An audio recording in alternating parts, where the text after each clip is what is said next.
Okay, so we're going to continue on with more area, and as promised, now we're going to define areas any size, any number of sides polygon, so an n-gon. Okay. Now it's very similar to what we've been doing because we found the area of a three-sided polygon, the area of a four-sided polygon, and now yesterday the area of a six-sided. So it stands to reason that if we keep adding more sides, the general process should remain similar, or at least should kind of scale back down where we can do the same thing for smaller sides. It has to do, as a lot has to do with the angles. So let's start off by reviewing how we would go about finding the interior angle in an n-gon. So if I would just want the measure of one interior angle in any n-gon, gentlemen. Okay, so first off, let's call this angle, I know it says A right here. So let's call it theta. Okay, because I don't want to get A confused with area. I'm going to call it theta, as the Greek symbol theta. Looks like a circle with a cross through it. Theta. Oh, that thing that we use for cosine and all that? The thing we use for angles, yep. Yes, angles. Okay. Now the measure of this angle, we have a general formula for. The measure of an interior angle in any n-sided polygon, where it has a number of sides, is always going to be n minus 2 times 180 divided by n. Okay, remember n minus 2 times 180 gives us the sum of the interior angles. We divide that by n to get one interior angle. Okay. Now on a quick side note, let's think about if I were to extend this segment right here, bring it straight out, and I call this angle, I'm going to call it alpha, which is like a fish, alpha, it's another Greek letter. Well, alpha is called an exterior angle. Now, what do you notice about alpha and theta? Together they make 180. So theta plus alpha will be 180 degrees.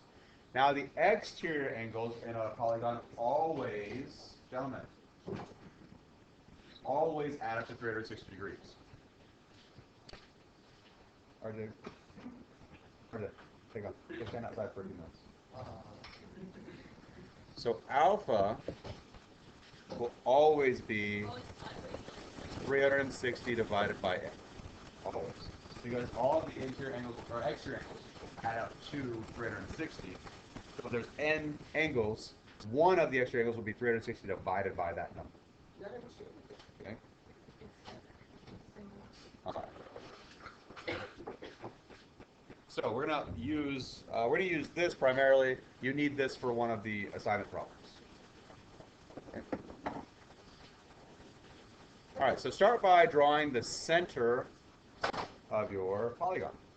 Now that's not the center clearly, and this is an n-gon, which means we're not really calling this particular shape. It has a certain number of sides, and beyond a decagon, really beyond an octagon, drawing a regular n-gon is really, really hard to do. The computer can do it pretty well, but even these are just basically pictures that have been taken. So this is a 15 gon. Okay. Now all the sides are exactly the same. Right? There's 15 of them. Okay. Theoretically, you could have a 57 gon. Right? It'd be really hard to draw if it's even possible. But notice what shape it's kind of taking on. What would you say this is? It's kind of like a circle. And as you add more and more sides, you actually get more circular, which is like in video games why you sometimes see jaggies, because they're actually using polygons to represent circles and spheres and things like that. And so what we can think of a circle as is a polygon with an infinite number of sides. Okay, so if we were to keep adding more and more sides, we'd actually get a circle. But we're not too concerned with drawing them. We're just concerned with finding the areas of them. So we've got our center of whatever size polygon this is. We draw the apothegm by bringing a segment straight down perpendicular to the side length. Isn't this an octagon if you finish up the shape? No. Well, with this one in particular, I don't know, maybe, perhaps, but that's not the point. We're just pretending this is any size. Okay. And so we have our radius, and then we have half of our side length, which we'll call x. So notice this is half of the side length of 2x. Now this looks a lot like what we did yesterday with hexagon. But there's one really big difference. And that is, yesterday with the hexagon, we knew that the interior angle was 120 degrees. So when we bisect that with the radius, we always got 60. Well, now that angle is some unknown. It's theta. And so this is bisecting it, and this will be theta over 2, or theta divided by 2. The interior angle now, or the angle inside of our triangle, is now half of theta. It's not always 60, it's not always 45, it's not always 30. It's whatever the interior angle is, we cut that in half. So now to find the area, we still need the apothem. Okay? And we still need the perimeter. It's still the same formula, 1/2 apothem times perimeter. But now we've got this unknown angle. And so it's not going to be a special right triangle relationship. We're going to have to use our trig ratios. Okay? So let's do an example with a 20-gon. So this is one part of a 20-gon. Again, it's not really, but it's useful for modeling it. And so we can draw our center, our apothem, our radius, and our sideline. Jasmine, would you please ask RJ to come back in?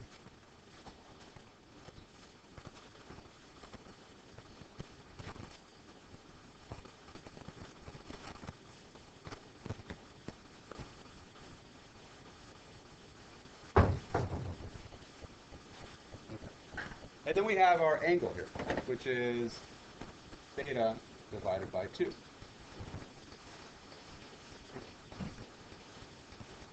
So let's see, we know the sides are 32, right? So the sides are all 32. So that means that x must be half of 32, because this is bisecting the side. So x must be 16. Now our area formula is still 1/2 apothem times perimeter. Theta over 2.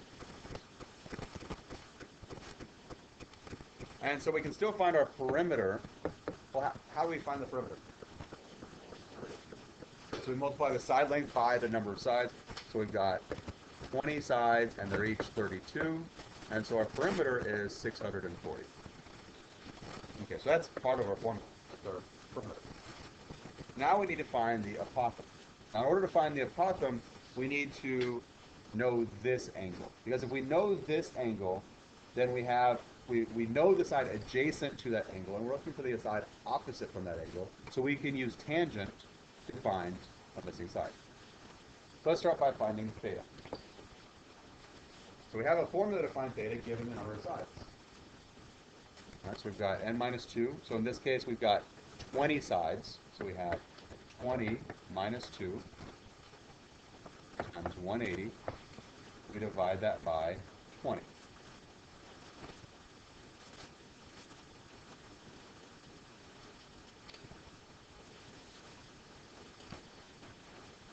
So 18, so 18 times 180 divided by 20, and we get theta is 162 degrees.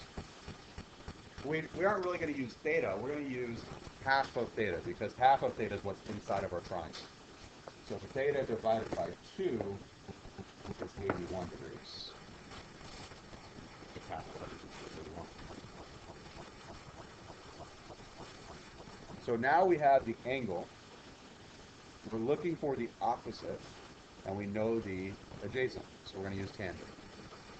So tangent of our angle, 81 degrees, is equal to the opposite, which in this case is the apothem, divided by the adjacent, which for this problem is 16. So to solve for the apothem, well, we would multiply both sides by 16. So the apothem equals 16 times the tangent of 81.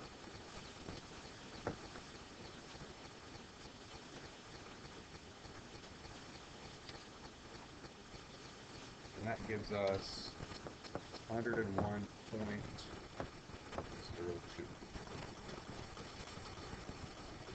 We have our perimeter.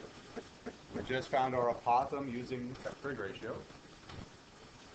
And so we can find our area. Area equals 1/2 times the apothem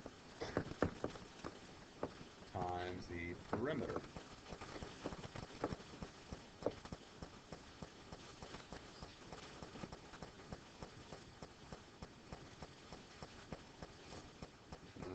pretty big answer. 32,323.2.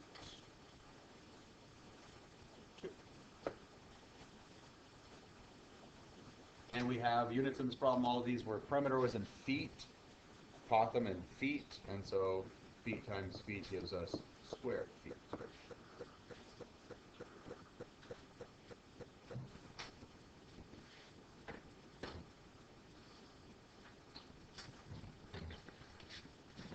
So one question first example.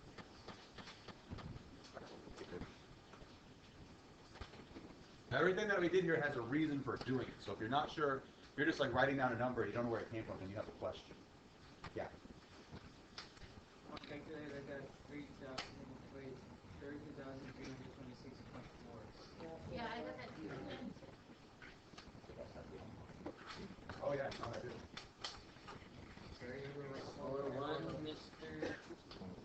So I typed in 101.01. It should be 0.02. And yeah, that changed it by a little bit. 6.4. Thank you, Ed, for pointing that out. For being brave and pointing it out. Everyone else is going to let it go, right? I was gonna say it, and I thought I was wrong. Like I thought. Yeah, I thought that I typed it wrong. No, I looked at one like 3 times and looked right, so I looked at it. Which again, that goes back to writing things in decimals. It is easy to make little weird typos and you won't catch them. You won't.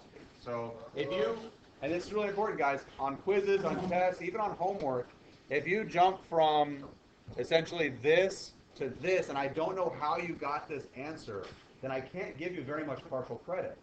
If you at least write this down and then you get this answer wrong, then I go, oh, they typed it in the calculator wrong, and I write calculator mistake -1 or something. If you jump from here to here, I don't know where this came from, and so then I can't give you credit for at least setting it up correctly. Okay? So it's really important you show me kind of what you're doing, because it is easy on these complicated problems to type things in the calculator wrong. It's really, really easy to do wrong. Okay, next example. This time we want the area of a 16-sided regular polygon, and the apothem is known to be 2 inches. Okay, so let's go ahead and draw our center. Now remember, our center is straight up from the midpoint of the side because the apothem is bisecting this side. So that's how we know where the center is. Up and down on these pictures, it's not really important because we don't have the rest of the polygon. But we do know this is 2. So we can finish drawing. Here's our radius, and here's our x. Now, in the last problem, we were given a side length, so we could find the perimeter right off the bat. This time, we're not given the side length. We can't find the perimeter, but we know the apothem is 2, so we don't need to worry about finding the apothem. Now we've got to find the side length so we can find the perimeter. Well, the side length is all dependent on finding x, because the side length is 2x. Right? And finding x is dependent on knowing this angle, so we can use tangent to find it. Okay? So we can find theta using the number of sides. That's the key. We can, if we know the number of sides, we can always find that angle. So 16. So we have 16 minus 2 times 180 divided by 16.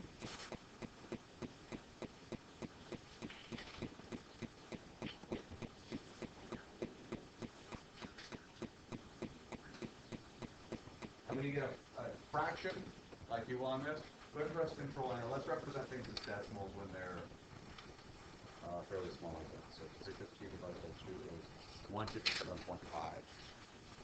Oh, right. It's not that bad. Okay. Again, we're not going to use theta, and that's really important. We don't want to actually use theta. We want to cut that in half because that's the angle inside of our triangle. So we find theta just to find theta divided by 2.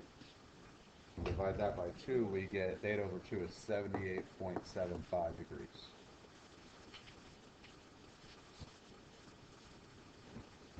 So once we know our angle, we can go back to our triangle and say, okay, now we've got opposite, we want adjacent, so tangent. Tangent of 78.75 equals opposite, which is 2, over the adjacent, which is x. And so to solve this, we would multiply by x, divide by tangent of 78.75. x equals 2 divided by tangent of 78.75.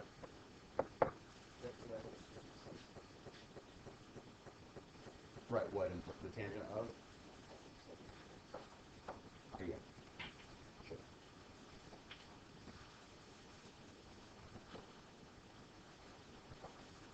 And so we get 0.39782.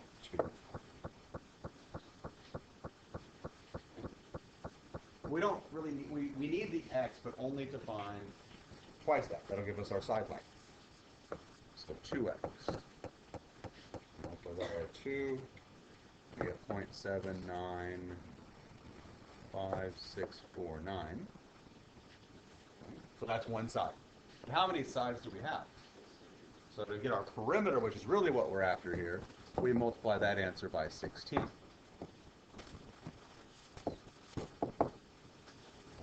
16, and we get 12.7304.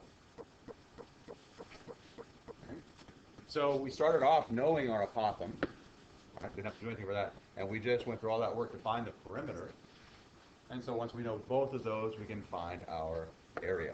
So area equals 1/2 apothem times perimeter, 12.7304. 1/2 times 2 is 1, and so our area is just 12.730 squared.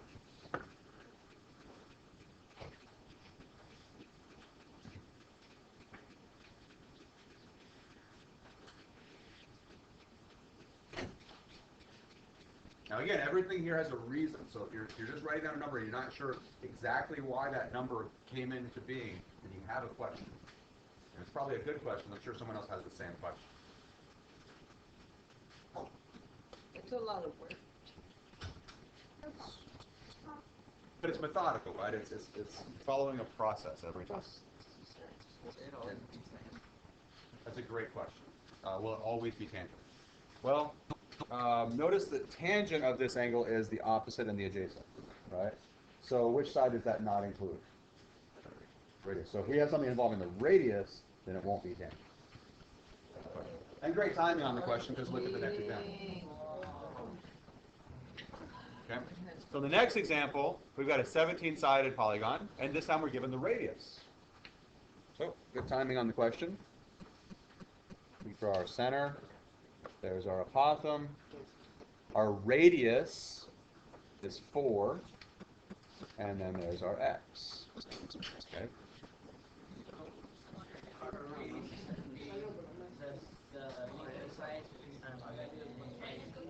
So, everybody hear what Ed just said? Everybody listen up. So Ed just made a suggestion that since we know the radius is the same as the side length, can't we just go ahead and say, well, the side length is 4? This is really important. The side length was the same as the radius with a hexagon. Because on a hexagon, this angle was 60 degrees. So the radius was 2x, which happens to be the same as the side length. If this isn't 60 degrees, then the hypotenuse is no longer 2x. So the only time the radius is the same as the side length is on a hexagon. And my evidence for that is, well, let's just do a triangle. Is the radius the same as the side length? No. Clearly not. A square. Is the radius the same as the side length? No. No. So the hexagon is the one exception where that happened to be the case. Okay? So in this, where we have a 17-sided polygon, well, the radius isn't the same as the side length. Okay? So the way that we relate the radius to the side length is using trig. So we need to figure out that theta over 2. So theta would be n minus 2, so 17 minus 2 times 180 divided by 17. And again, when you get your fraction, make sure you're pressing Control Enter to convert that to a decimal.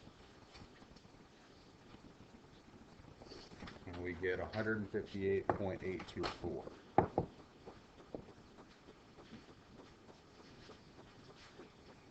We're not going to use theta because theta is the whole interior angle. We want half of theta.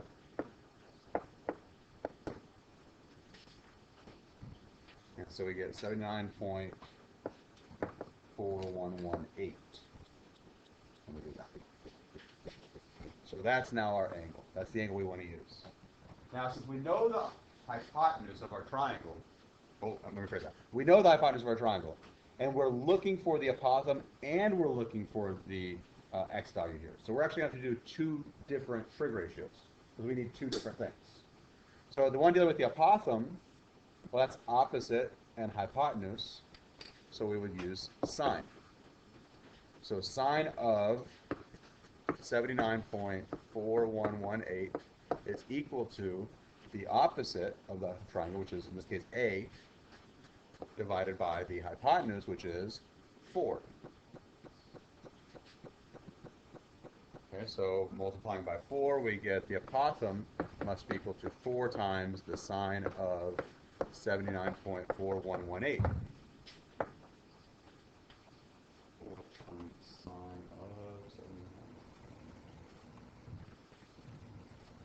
Which is 3.93189. So we've got our apothem. Okay, that was the first thing we could find. The next thing we need to find is x, so that we can get the side length of 2x, so we can find the perimeter by multiplying that by 17.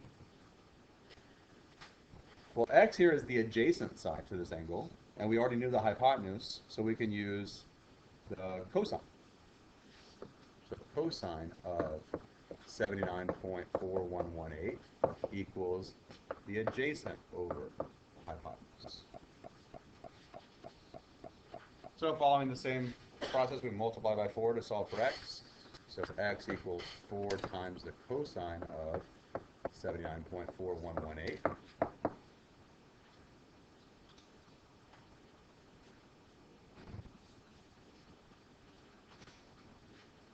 We get 0.734996. Now that doesn't, we need that number only to find the side length, which would be 2 times that number. So 1.46999. And we only really need that to find the perimeter. So this 1.4699 is actually what in terms of our polygon? But what is this? So this is the side length, right? So it's kind of important as you're going through this to kind of keep track of what things are. It can be really overwhelming if you don't keep track of what everything is. So we have the side length, and we want 17 of those. So our perimeter will be 17 times 1.46999. 17, and we get 24.9899. And also keep in mind, if you go back and you kind of check over the work and you just type in what I'm writing down here, there's a pretty good chance it'll be off by a little bit. Because I'm using the previous answer every time. I'm not actually retyping the numbers. So if it's off by a little bit, that just means that you're not doing everything in the calculator like I am. Okay, so we had our apothem. We just figured out our perimeter.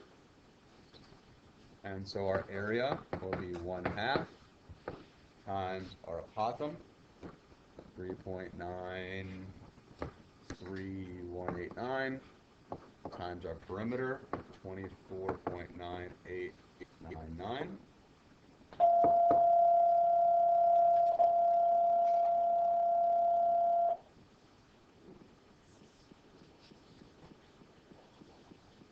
And we get 49.1288, and our units here were meters, so we've got square meters.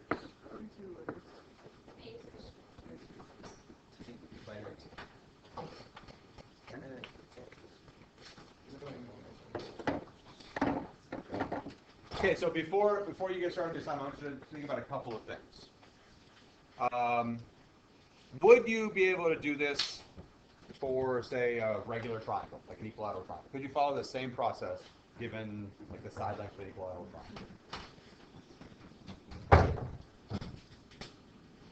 In other words, here's an equilateral triangle, right? There's my apothem, and let's say I tell you this is 24. right? So I know the side length. Well, my radius is going to be bisecting this angle, right? And what's the measure of each of these angles? 60. Well, theta would be 3 minus 2 times 180 divided by 3. Now, what is 3 minus 2 times 180 divided by 3? 60. So theta over 2 would be 30. 30. So this is a 30-degree angle, right? We know x is 12. This is our adjacent. So one thing is this is a special right triangle. So we already know some things about the sides, like this is x root 3, and this is 2x, right? We know that. But we could also say, well, tangent of 30 equals a over 12, and we can solve for the apothem and so on. Okay? So what we've been doing using special right triangles is a shortcut that works specifically for those special right triangles, which is why we started off with a triangle, then a square, then a hexagon.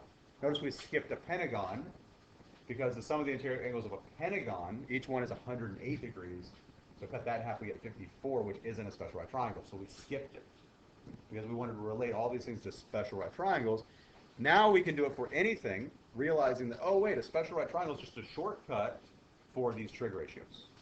So we can always use the trig ratios. Given even one of our figures we've done before, we can still follow the same exact process. Okay? So keep that in mind as you're looking back and studying for the quiz tomorrow. You can use this same process. You can convince yourself that it does work. And I highly recommend that. Now, the assignment here only has 5 problems because, as you can see, there's a lot going on, right? So they're longer. There's only 5 problems. The first 3 coincide very well with the first 3 examples. In the last 2, you're given, in one example, you're given an exterior angle, which means you go back to that very first note I made about exterior angles and see how that connects with the number of sides. And number 5, you'll notice there's an asterisk, which means that's a little bit more of a challenge problem. You're given an interior angle, and so you need to figure out the number of sides given that interior angle. Okay? We got 25 minutes. We'll get started.